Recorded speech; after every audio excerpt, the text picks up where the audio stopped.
I'm going to talk about service animals in New Brunswick, Canada, and why the responsibility should not be on individuals to prove trained tasks, but on businesses to understand what to look for. Because when we misunderstand that responsibility, we create barriers instead of access. What the law actually requires in New Brunswick, Canada. The New Brunswick Human Rights Commission is clear about documentation. Documentation from a medical professional only needs to confirm that a person needs to rely on a service animal for their disability, or the person can show service dog training certificate. There are limits to what can be required to ask or say. No disclosure of medical diagnosis and no medical information needs to be shared.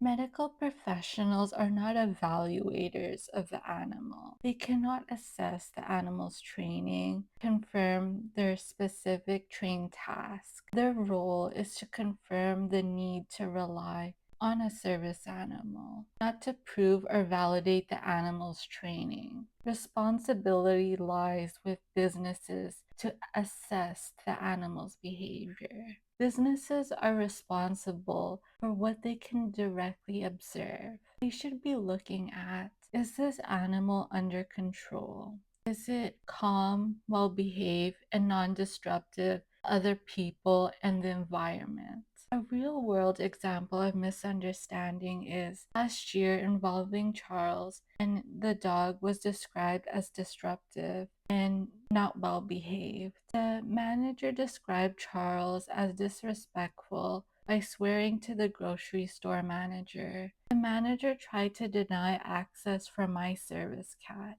just because of that scenario, when accommodation for service animals is case by case.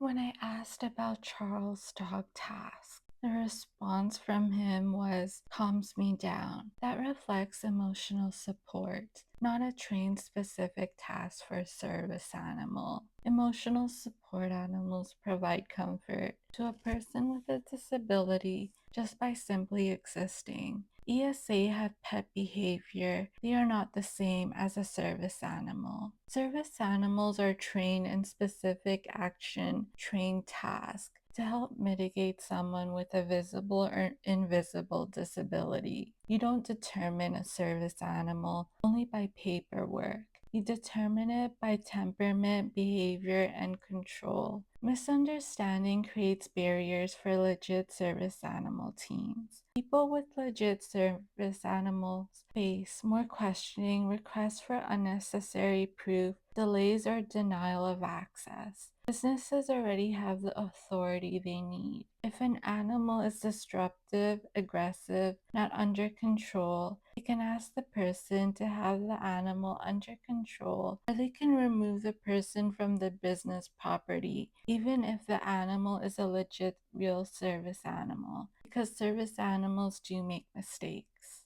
The issue isn't about proving disabilities. It is about understanding the role and responsibilities.